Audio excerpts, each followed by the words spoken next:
السلام عليكم ورحمة الله يا جماعة. النهاردة معانا شيش تاووك حكاية حلو جدا جدا.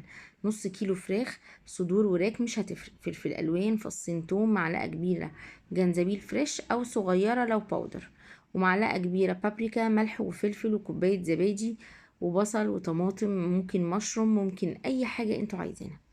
تمام.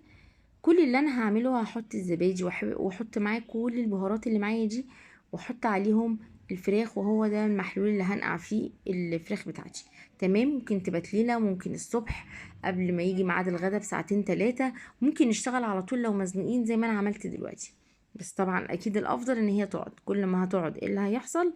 الانسجه هتطرى بتاعه الفراخ، هتستوي بسرعه جدا، وهتبقى جوسي جدا مش بتشد.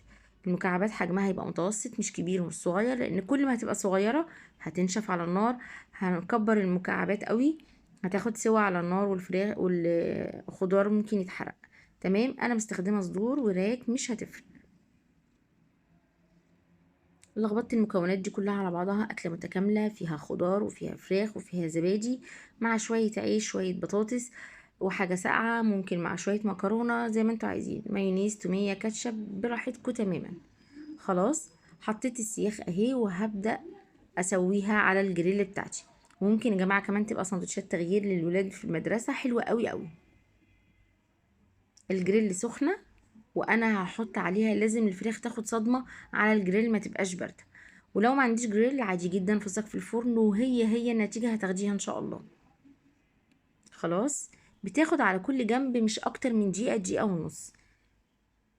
هتاخد لون، وافضل اقلبها وما سيبهاش على جنب واحد كتير عشان ما تتحرقش.